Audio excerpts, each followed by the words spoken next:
अस्सलाम वालेकुम राशिद साहब, क्या हाल चाल है? शुक्र है जी। राशिद साहब, आज हम आपकी ज़िंदगी के हवाले से कुछ अहम सवाल करेंगे आपसे, और हम उम्मीद करते हैं कि आप हमें उसका बहुत खातिर का जवाब भी देंगे। तो सबसे पहला सवाल ये है कि सर, आपने इस मुल्क में अपना बचपन कैसा गुजारा? अम, अच्छा, कोशिश करता हूँ कि बात जो है वो मुख्तसर ही आपसे की जाए। तो बचपन तो वैसे हर का बहुत खूबसूरत होता है। तो हमारा बचपन भी जो है वो भी माशाल्लाह बहुत खूबसूरत था।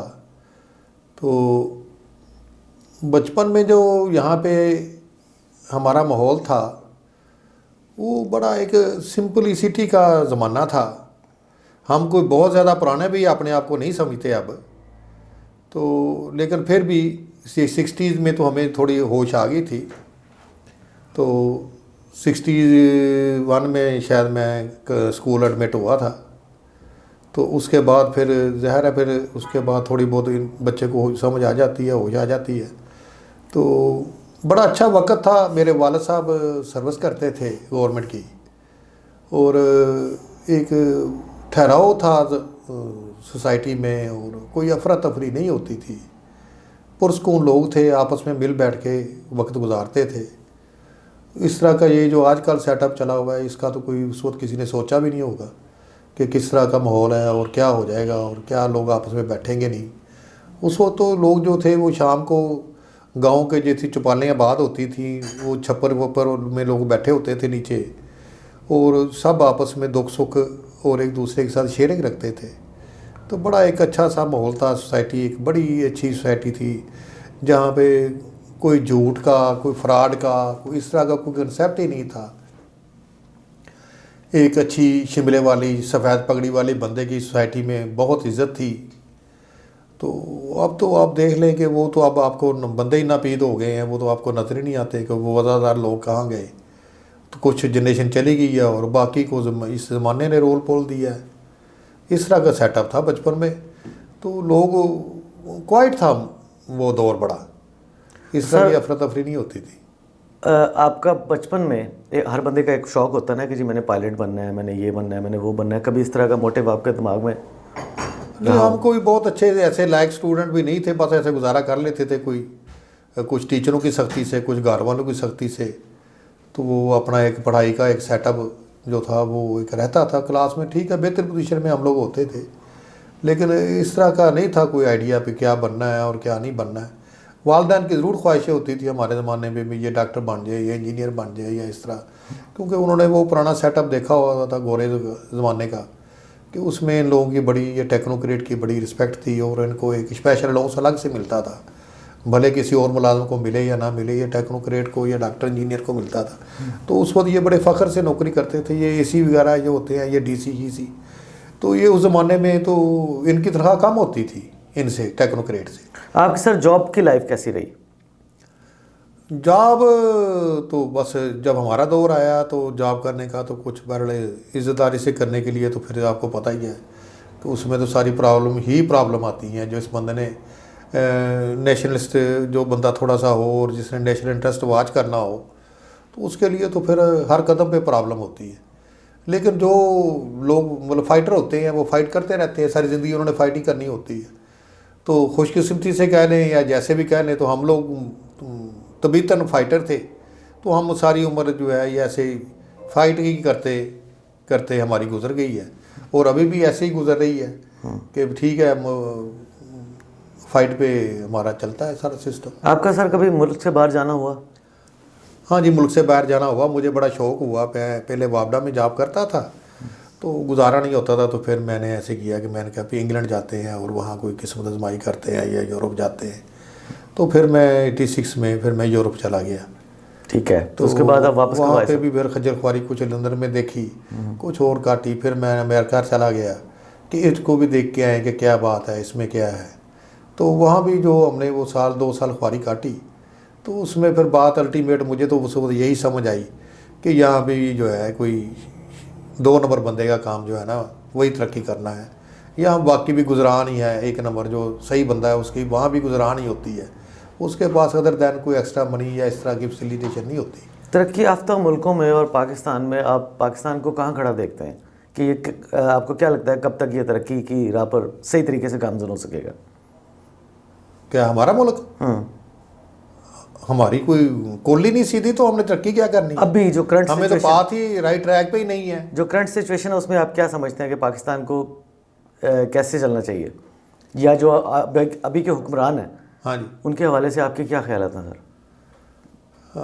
अभी हुक्मरान ने वहाँ, मैं आपको पहले ज़रा लंदन की एक थोड़ी हाँ जी। स्टोरी सुना देता हूँ। तो श्योर मैं सर। जब लंदन गया तो मैंने देखा कि ये गोरे ने हमारे ऊपर रूल किस वजह से किया है इतनी देर, तो इनमें कोई सिफ्त तो होगी ना इस कौम में।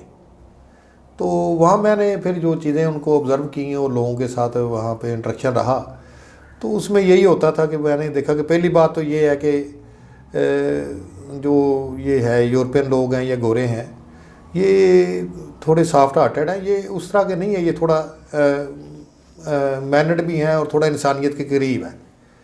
तो वहाँ मैंने फिर यही देखा कि ये लोग हमसे नफ़रत हमारी जो है ना करतूतों की वजह से करते हैं। वैसे ये जो जानवरों से प्यार करता है वो इंसानों से कैसे प्यार नहीं करता होगा, एक बड़ी कॉमन सेंस की बात है। तो फिर वहाँ मैंने फिर यही देखा कि ये लोग जो हैं ये हमारे ऊपर रूल इसीलिए करते रहे हैं कि ये एक तो नेशनलिस्ट थे, और दूसरी सबसे बड़ी बात ये है कि वो झूठ नहीं बोलते थे। झूठ उस सोसाइटी में है ही नहीं, उन्हें ये पता ही नहीं कि झूठ किस बला का नाम है। तो ये दो तीन उनमें सिफतें थी जिसकी वजह से वो हमारे ऊपर रूल करते रहे। और हमें तो वो, हमारा तो आपको पता ही है, हम तो अपने घर में ही एक दूसरे के साथ खुश नहीं होते किसी को देख के, तो इस वजह से वो हमारे ऊपर रूल कर गए। और तो सवाल सर मेरा ये था कि पाकिस्तान के हवाले से सवाल किया था आपको कि आप क्या समझते हैं कि अभी की जो हुकूमत है, ठीक है, वो पाकिस्तान को ठीक चला रही? हुकूमत कोशिश कर रही है। हुकूमत क्या कोशिश कर रही है, सिर्फ इमरान खान साहब कोशिश कर रहे हैं। क्योंकि इससे पहले जितनी भी हुक्मरान जमातें आई हैं उनके बारे में बड़ा वबाल खड़ा हुआ है, और आजकल जो पीडीएम की कहानी चल रही है आप उससे काफ़ी आगाह हैं, तो आप हमें बताएं कि क्या आपको लगता है कि इमरान खान ठीक कर रहा है या पीडीएम ठीक कर रही है? मैं ना थोड़ी सी आपको ना इसकी थोड़ी बैकग्राउंड पे एक बात करता हूँ। जी ये सर, श्योर। हमारी एक, जब ये 85 का इलेक्शन हुआ तो उसमें मियाँ नवाज शरीफ साहब जो थे ये भी एमपीए थे, और भी लाहौर के एमपी थे। तो वो तकरीबन 14-15 एमपीए थे लाहौर के जो उस वक्त बनते थे मेरे ख्याल में अंदाज़न, जिसमें ये सरफराज नवाज क्रिकेटर भी था, और भी थे। मेरे भी एक अंकल थे डॉक्टर सरदार साहब, वो भी एमपीए थे। तो वो उस ज़माने में मैं वापडा में करता था काम, लेकिन क्योंकि हमारा वो अजीज़दारी थी तो मेरा वहाँ आना जाना हर वक्त रहता था। तो वहाँ पे 12 एमपी एक तरफ थे, और नवाज शरीफ साहब के साथ उस ज़माने में 2 या 3 एमपी थे टोटल। तो लेकिन ये फिर बाद में जब भी जैसे भी हुआ, जिनको भी इन्होंने राज़ी किया, तो ये फिर उस वजह से ये चीफ मिनिस्टर साहब बन गए, क्योंकि वो 12 जो इनके अगेंस्ट थे वो भी फिर शायद ना स्टैंड कर सके। तो इस तरह का इनका तो बैकग्राउंड ये है। और फिर मैं यहाँ एक गोल्डिंग रोड है, ये एफजे की बैक में, तो वहाँ पे हम रहते थे एक एनेक्सी में। तो आप ये देखें कि एक भाई अगर चीफ मिनिस्टर है तो बाकी कोई इतनी एफर्ट की ज़रूरत नहीं। वहाँ जनरल KM आरफ साहब की बहन का घर होता था, तो हर संडे को हम उस ज़माने में स्मोकिंग करते थे। तो सुबह उठ के, तो वो खोखा एक था, तो वहाँ से वो सिगरेट वगैरह लेने 10-11 बजे, तो राइट टाइम इनकी शराड़ एक गाड़ी होती थी मियाँ शहबाज शरीफ साहब की गाड़ी। तो वो हर इतवार को वहाँ आके 10:30 बजे वो गाड़ी खड़ी होती थी जब हमने बाहर जाना होता था खोखे की तरफ। तो ये जनरल KM आरफ साहब की सिस्टर के घर में ये गए होते थे, हर संडे को ये हाज़िरी देते थे, क्योंकि जनरल KM आरफ साहब की वहाँ वालदा रहती थी अपनी बेटी के पास। तो ये वहाँ पे उस तरह की लॉबिंग भी ये उस ज़माने में भी ये कर रहे थे कि शायद ये जनरल KM आरफ साहब अपनी वालदा को मिलने आए, तो हमारी वहाँ पे वो उनके बेटे बने हुए थे। तो ये इस तरह से इन्होंने अपने आप को ग्रो किया है। और बाकी तो फिर पैसे जो हैं वो करप्शन भी इनके दौर में इस तरह ओपनिंग शुरू हुई है, और अब तक मतलब अब करप्शन का सब्जेक्ट जो है वो ड्यूरिंग सर्विस में आपने बात की थी। ड्यूरिंग सर्विस अगर हम किसी को पोस्टिंग वगैरह का एक सब्जेक्ट होता है मुलाजम का, और कुछ नहीं होता। तो वो अगर हम जाके किसी से कहते थे कि सर मैं साफ़ सुथरी नौकरी करता हूँ, तो ये वो तो कहते थे देन व्हाट। मतलब ये इनके दौर में ये देन व्हाट वाली बात आ गई थी कि ये आपकी कोई क्रेडिबिलिटी नहीं है कि अगर आप नेशनलिस्ट हैं और एक अच्छी नौकरी और साफ़ सुथरी सर्विस प्रोवाइड करना चाहते हैं पब्लिक को, तो ये इनका कोई सब्जेक्ट नहीं होता था। तो वो कहते थे अच्छा फिर हम क्या करें, आप और बताएं। ये इस तरह का फिर ये माहौल बन गया इनके आने के बाद। और अब जो आपने बात की है, आप तो खैर आपको पता ही है, वो 2-2.5 साल हो गए हैं इमरान साहब कोशिश कर रहे हैं अकेले, तो बाकी देख लें कोई चीज़ संभल रही है तो उसको देख लें कि किस तरह इन्होंने मुल्क को डिस्टर्ब किया हुआ है थ्रू आउट। किसी को इनका यही काम होता है, काम ना करने दें, ताकि ना कोई काम होगा ना कंट्री डेवलप होगा तो प्रॉब्लम मज़ीद बढ़ेंगी। और हम क्योंकि लोन पे चल रहे हैं, उनके इंटरेस्ट भी देने होते हैं। एक सब्जेक्ट कोई एक तो है नहीं, उधर इंडिया भी हमारा है, वो हमारे अगेंस्ट वो जो कर रहा है, और बाकी भी और कुव्वतें भी हैं, लोगों के अपने इंटरेस्ट भी हैं, बाहर के मुल्कों के भी अपने इंटरेस्ट हैं। तो उस वजह से हमारे कंट्री को इन्होंने डिस्टेबलाइज़ किया हुआ है अब तक, कि ये किसी तरीके से भी ये इनको इतना मौका ना मिल जाए कि ये कहीं सीधे हो जाए, कोई काम करने लगे या राइट ट्रैक पे या राइट पाथ पे ये चले। सर अभी तक जितने प्रोजेक्ट भी सामने आए हैं गवर्नमेंट की तरफ से, उनके बारे में आपके क्या ख्याल आता है कि वो ठीक प्रोजेक्ट हैं या उनमें भी करप्शन के कोई आंसर हो सकता है? ये प्रोजेक्ट कोई आपका डेवलपमेंट प्रोजेक्ट जो हमारे ये नई सिटी बन रही है, हाँ ठीक है, ये शादरा वाली साइड पे, या इस तरह के जो प्रोजेक्ट्स छोटे मोटे जो लॉन्च अभी तक हुए हैं, हाँ। उनके बारे में आपके क्या ख्याल है? देखिए ना, एक तो प्रोजेक्ट इन्होंने किए हुए हैं, ये हाइड्रो यूनिट इन्होंने लगा रहे हैं ये नॉर्दर्न एरियाज़ में, तो वो तो ठीक है, उसमें क्या इसमें सब्जेक्ट है, वो तो ठीक है। बाकी यहाँ पे ये जो लोकल हैं इस तरह के प्रोजेक्ट हैं, इनमें तो किसी ना किसी का इंटरेस्ट वाच और होगा। ये प्रॉपर्टी डीलर्स वालों की, ये इन्वेस्टर जो है, ये उनकी सारी एक इसकी बिहाइंड गेम है। तो बाकी तो ये ओल्ड प्रपोजल थी, वो हमने पहले प्रोग्राम में बताया था आपको। सर सारे सवाल एक साइड पे, आपकी ज़ाती राय इमरान खान के बारे में क्या है? देखिए जी, इमरान खान साहब तो ये बिल्कुल, इसमें कोई शक वाली बात नहीं है कि ये ब्लेसिंग है इस कंट्री के लिए, कि आप उसको छोड़ें, उसका किरदार को कोई डिस्कस कर रहा है, कुछ इसकी और किस्म की बातें भी उसकी डिस्कस होती हैं, इन बातों को छोड़ें। आप ये देखें कि उसका आपके साथ, कंट्री के साथ उसकी अटैचमेंट और उसकी अप्रोच क्या है। तो वो जो है वो अपने नेशनलिस्ट होने के नाते, और उसका ये मिजाज नहीं है, ना उसकी ये तबीयत में था, लेकिन क्योंकि वो इस नेशन में उसका है सारा सेटअप, यही की उसी ज़मीन भी उसकी यही है, बाहर उसने दुनिया सारी देख ली है, विजन उसने देख लिया है, उसका विजन जो है वो कंट्री की हद तक अल्टीमेट आ गया है कि बाहर वाले लोग जो हैं वो वहाँ अपने परा ही रहना है सारी उम्र। आप कभी भी वहाँ पे एडजस्ट नहीं हो सकते, जितनी मर्जी नस्लें वहाँ रह लें। ये अब हसैनवाद या ये वहाँ सेटल हो रही हैं कौमें, या दूसरे लोग जो हमारे कुछ रिश्वतखोर का अफसर जो थे वो भाग गए, और कुछ जो थे बेचारे यहाँ के हालात ऐसे इन्होंने कर दिए कि सर्वाइवल उनका मुश्किल हो गया, बेचारे वो चले गए। तो वो वहाँ उन्होंने बेचारों ने सेकंड सीजन भी नहीं, वो बेचारे थर्ड सीजन की स्टेज पे होंगे। सर पिछली जमातों के ऊपर बहुत सारे टैग्स लगे कि जिन्होंने चोरी की, डकैती की, ठीक है। इमरान खान के भी ऊपर बहुत सारी इस तरह की बातें हैं कि इनको मांगने की आदत है, ठीक है, ये बड़ा मास्टर है मांगने में, ठीक है। हालांकि इन्होंने ये बात की थी कि हमने कर्जा नहीं लेना है, ठीक है, हम अपने मुल्क में इतने वसाइल पैदा करेंगे, मगर अब आके मामला बिल्कुल चेंज हो गए। और बहुत सारे लोग ये भी बात कर रहे हैं कि अब इमरान साहब जो हैं वो यू टर्न के भी मास्टर हो गए हैं। आप क्या कहते हैं इस बारे में? यू टर्न तो उसके ऊपर आप देखें ना, ब्लेम यू टर्न तो देखें, आज बात एक सही है, वो कल को चेंजेस आती रहती हैं सोसाइटी में, कल को कोई और मॉड आ सकता है। उस यू टर्न इसका मतलब ये नहीं होता कि अगर आपकी बात एक ठीक नहीं है, आपने कोई बात उस माहौल के मुताबिक कर दी थी पहले आपने उस सर्कमस्टांसेस में, तो कल को आप उसको चेंज नहीं कर सकते जबकि सर्कमस्टांसेस चेंज हो गए। वो कहते थे IMF से कर्जा नहीं लेना, वो IMF से कर्जा नहीं लेना, तो आपके पास था क्या? पेट्रोल कहाँ से आएगा? तो फिर बिजली कैसे चलेगी? जब उनको ये पता था तो उन्होंने ये बात क्यों की फिर?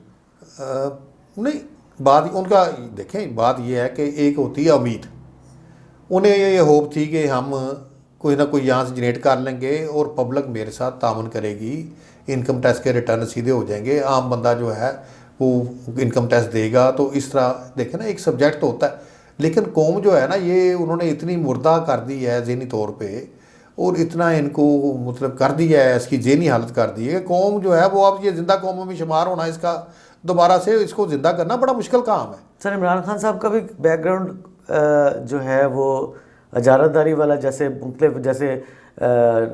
बेनज़ीर का ख़ानदान पूरा सियासत में है, वो पुश्त वैसे आ रहे हैं, नवाज शरीफ का भी अब वैसा ही निज़ाम चल पड़ा है, ठीक है। आप क्या समझते हैं कि इमरान खान भी उसी कैटेगरी में से, उसी लड़ी का एक हिस्सा है? इनका भी फैमिली बैकग्राउंड इस तरह का है?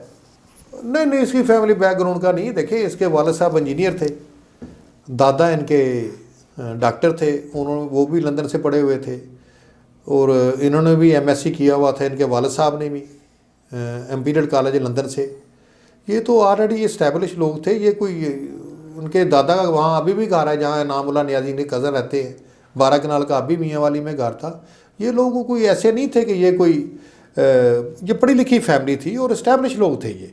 ये कोई ऐसे बिके नहीं हुए थे या कोई ऐसे नहीं थे। इनके अपने वो ट्राइब के हिसाब से ये ठीक थे और उसके हिसाब से इन्होंने ठीक किया है। इमरान की तबीयत जो है वो यही रह सकती है, वो कॉम्प्रोमाइजिंग नहीं है, लेकिन नेशन के लिए वो कॉम्प्रोमाइज़ बेचारा करता है। वो कॉम्प्रोमाइजिंग नहीं है वो बिल्कुल। हम तो फिर भी किसी हद तक किसी बात पे कॉम्प्रोमाइज़ कर लेते हैं, एडजस्ट हो जाते हैं। उसमें कैपेसिटी नहीं है एडजस्ट होने की। वो स्ट्रेट फॉरवर्ड टाइप का आदमी है, वो सीधी सीधी बात करता है और कोई उसमें कोई ऐसी बात नहीं रखता कि वो किसी को अनड्यू फेवर या उसका नहीं, वो मेरिट का टाइप बंदा है, वो इस तरह का बंदा नहीं है। सर आज की पूरी डिस्कशन का जो कंक्लूजन है वो ये है कि हम राय लेना चाहते हैं कि जी आप क्या समझते हैं कि पाकिस्तान इस वक्त किस स्टेज पे खड़ा, और क्या हमारे हुक्मरान और दूसरी जमातें जो हैं वो इनके साथ ठीक रवैया अख्तियार करें। ये बात असम्बली में भी तो होके सॉर्ट आउट हो सकती थी ना, और रोड पे आने की क्या ज़रूरत है, जैसा कि आप जानते हैं कि कोरोना की सिचुएशन इस वक्त बहुत हाई लेवल पे है। देखें जी, ये अब मतलब बात तो होती है शर्म और हया की और एहसास की। वो अब आप देख लेंगे किन में है, हर आदमी देख रहा है कि किन में है और किन में नहीं है। ये अब देखें ना, ये मौलाना फजल रहमान साहब को देख लें, ठीक है ना जी। ये वहाँ मदरसा, ये मिलत स्कूल में पढ़ते थे मुल्तान में, मेरा भी तल्लुक मुल्तान से है, लेकिन ये हमारा सीनियर ग्रुप है, वो सारे जानते हैं, मैं क्लास वालों को भी जानता हूँ। तो ये अक्सर जो है वो स्कूल से भाग जाते थे मदरसा में, वो मिलत स्कूल से, या वहाँ पे ये अमूमन फेलियर स्टेज पे होते थे, नलायक का लेवल ये था इनका। तो इनके सामने ही इनके वालिद साहब का मदरसा होता था स्कूल के, मिलत स्कूल के सामने अपोजिट। तो फिर वो यही करते थे कि या फिर इसको भेजते थे वो मदरसे के बच्चे कि जाओ भी, या स्कूल वालों को भेजते थे लड़कों को टीचर कि जाओ भी इसको डंडा डोली करके ले आओ। तो इसको हाथों और टांगों से पकड़ के 4 बच्चे, तो इसको लेके तो मुफ्ती मूद के पास लेके जाना या वहाँ से इधर स्कूल लेके आना, ये तो इनकी बैकग्राउंड है। और अब मैं पिछले दिनों मुल्तान गया था, तो वहाँ एक गुलगश्त बहुत ही एक प्राइम लोकेशन है, जिस तरह यहाँ मॉडल टाउन कह लें आप लाहौर का, तो वहाँ पे इनका मदरसे की इस्टेब्लिशमेंट है। तो उसके बाहर जो थी वो हाई फाई किस्म के मतलब प्लाजे और दुकानें बनी हुई थी, वो अब सारी जगह खाली हो गई चौक के अंदर। तो ये उनसे पिछले पता नहीं कितने अरसे से किराए वसूल कर रहे थे और क्या इस तरह इन लोगों ने, मतलब ये सारे समझ लें आप कब्जा ग्रुप ही है। सर मौलाना साहब की अचीवमेंट क्या है पाकिस्तान में सिवाय सियासत के? आप देख लें इन्होंने कश्मीर क्या कमेटी के चेयरमैन ने क्या किया? देखिए बात यह है कि अकाउंटेबिलिटी की आप बात करते रहते हैं यहाँ कंट्री में। अकाउंटेबिलिटी किसकी कर रहे हैं? आपने अकाउंटेबिलिटी इसकी किसी ने पूछा फजल रहमान से कि तुम्हारी काम क्या है, तुमने क्या किया, तुमने इतने एक्सपेंस किए हैं, ठीक है ना। जिस तरह हमने ये नैब का भी कहा था कि अकाउंटेबिलिटी का कभी किसी ने पूछा है नैब साहब कि जनाब आपने इतना खर्च कर दिया, ये कितने खर्चे करते हो किसी केस के ऊपर, उसका रिटर्न आपने क्या लिया? ये रिकवरी जो है, कोई माड़ा मिल गया बंदा, उससे रिकवरी कर ली उसने, बेच बचा के जो भी था उसने छोटी मोटी ये करप्ट वाले लोगों से कर लेते हैं, और किससे इन्होंने रिकवरी करनी थी? ये इस तरह का ये एक सारे कंट्री में एक सिस्टम डेवलप हुआ है कि जो माड़ा मिल गया, तो अकाउंटेबिलिटी नहीं है किसी की भी। ना कोई सीनियर अफसर है वो ये देखता है कि जनाब तुमने नीचे काम क्या किया। उसकी जिस अफसर की आप पंजाब में या फेडरल गवर्नमेंट में देख लें, उसकी जो एक एनुअल कॉन्फिडेंशियल रिपोर्ट होती है जिसको ACR कहते हैं, वो टॉप पे होगी, नंबर 1। तो ये खुद भी लिखवाई जा सकती है? खुद ही लिखवाई जाती हैं, अब कोई पैसे लेके लिखते हैं। बोलो ये सारा सिस्टम जो है गोरे के ज़माने में या बाद में, जब जितनी देर ये 70 तक अयूब खान तक या याह्या खान तक कह लें, या इवन भुट्टो तक, ठीक है ना जी, यहाँ पे मतलब कोई सोच ही नहीं सकता था कि मैं ACR अपने सीनियर्स अपनी मर्जी की लिखवाऊंगा। किसी को पता नहीं होता था मेरे ऊपर क्या किसने रिमार्क्स दे दी। नहीं तो ACR लिखने वाला वैल्यूएशन नहीं करता अगले बंदे की कि वो किस कैटेगरी का है? वो वैल्यूएशन तो उसकी क्राइटेरिया और होगा ना वैल्यूएशन का। अब भी तक वैल्यूएशन होती है ना, सबकी ACR ही लिखी जाती है ना, अब उनका क्राइटेरिया हो रहा है ना। तो जो सबसे अच्छा जो है उसको रिटर्न दे रहा है, उसकी सबसे अच्छी ACR। अब वो एक परफार्मा प्रिंट होता है ना, अब इन्होंने इसके ऊपर एक अलग से अपने पेंसिल से भी अलग सा खाना बनाना शुरू कर दिया कि इससे ACR से भी ज़रा बाहर निकल जाए, इससे भी कोई टॉप की कोई ACR को अलग अपने हाथ से लिखे, ठीक है ना। जो परफार्मा बनाया हुआ है उसके अंदर फिलने की ज़रूरत नहीं है। तो ये सारा सिस्टम ही एक इन्होंने ख़त्म कर दिया, तबाह कर दिया। वरना ये है कि अगर मुतहद पकड़ा जाता है तो उसके अफसर को भी साथ ही पकड़ लो, वो तुम अंधे हो, तुम्हारी ड्यूटी ये थी कि तुमने उसकी देखना था, उसकी वर्किंग को, उसकी हर चीज़ को देखना था तुमने। अब एक करप्ट बंदे की ACR जिसने ठीक लिखी है उसको भी फारिग कर दो। तो जी सर, आपका आज के वीडियो में आपका कोई अहम मैसेज जो हम पाकिस्तान को देना चाहें? इसमें देखें जी, अब हमारी एज के लोग तो आगे, अब हमने क्या करना है, हम अगली नेशन को, आने वाली नस्लों को क्या दे के जा रहे हैं। सबसे अहम सब्जेक्ट ये है, चले सब ने जाना है, यहाँ किसी ने नहीं रहना। तो इस कंट्री में जिस हाल में आप रह रहे हैं, जैसा वक्त आपने गुजारा है, क्या अगली नस्लों के लिए भी आप यही छोड़ के या इसको बुरी हालत में छोड़ के जाएंगे? तो वो औलाद से मोहब्बत का जो है कंसेप्ट, वो मुझे नहीं समझ आती। लोगों को अपनी औलाद से मोहब्बत होती है, तो इस यहाँ पे नज़र नहीं आता कि हम इनको क्या दे के जा रहे हैं। स्वाई ये लूट मार का पैसा देने के अलावा आप सोसाइटी उनको दे के जाएँ जहाँ पर वो एक लिवेबल सोसाइटी में रह सके और एक अच्छे माहौल में रह सके, एक अच्छे साफ़ सुथरे माशरे में रह सकें। तो हमारा तो अब यही है कि हमने नेशन को क्या डिलीवर किया आज तक। हमने ठीक है, जैसे भी हमने अपना कोशिश की कि कोई नेशनल काज के ऊपर हमने कॉम्प्रोमाइज़ नहीं किया और नेशनलिस्ट रहे अब, और हर तरीके से इसको लुक आफ्टर किया, पब्लिक को सर्विस भी की, क्योंकि जो हमारी ड्यूटी थी हमने कोशिश की कि उसको ट्रू स्पिरिट में हम उसको डिलीवर करें। लेकिन ये है कि कंट्री तो ये हमारा ही है, और जो लोग बाहर गए हैं कभी आप उनसे पूछें कि वहाँ पे उनकी क्या फीलिंग है और वो वहाँ किस हाल में रह रहे हैं और उनकी क्या फीलिंग्स वहाँ पे हैं। स्वाए अपने मुल्क के हमारा और दुनिया में कोई ठिकाना नहीं है और किसी का भी नहीं होता, ये भी ऐसी बात नहीं है। तो इस मुल्क को बेहतर करने के लिए हम इसमें अपनी अखलाकियात की जो वैल्यूज़ हैं उनको दोबारा जो है उनको रिवाइव करें। जो यहाँ पे सब कुछ था, ये हमने अपना सब कुछ देखा हुआ है। यहाँ शरीफ आदमी की इज़्ज़त थी, झूठे की से कोई बात नहीं करता था। ऑफिस में हर एक की दाद रसी होती थी, जाने की ज़रूरत नहीं होती थी, घर बैठे सर्विसेज होती थी। तो ये सारी चीज़ें खुद ठीक हो जाएंगी। और एक थोड़ी नीयत जो है वो थोड़ा एक दूसरों को भी एहसास करें, दूसरों का भी एहसास करें। थोड़ा सा एहसास प्रोग्राम इन्होंने एक इमरान खान साहब ने नाम दिया हुआ है, तो अच्छी बात है, नाम तो खैर ठीक है। लेकिन यह है कि एहसास जो है वो ये खैरात का एहसास नहीं होता, ये नेशन को खैरात पे लगा दिया गया है सारी को। ये हम काम करें। बाहर आप देखें ना कि बाहर की नेशन जो हैं वो कितना काम करती हैं कि अपने लिए भी वो कमाते हैं और खाते हैं और हमारे जैसे गरीबों को भी खिलाते हैं। और हम जो हैं, हम अपने लिए इतना नहीं पैदा कर सकते कि हम अपने लिए सर्वाइव कर सकें। राय साहब, आपके टाइम का बहुत बहुत शुक्रिया। इंशाल्लाह अगले प्रोग्राम में दोबारा से आपको फिर से मदऊ करेंगे। तब तक के लिए हम आपसे और अपने व्यूवर से इजाज़त चाहेंगे। इंशाल्लाह दोबारा से मुलाकात होगी ACC PK से। राशिद हमीद साहब को और हमें दीजिए इजाज़त। अल्लाह निगहबान।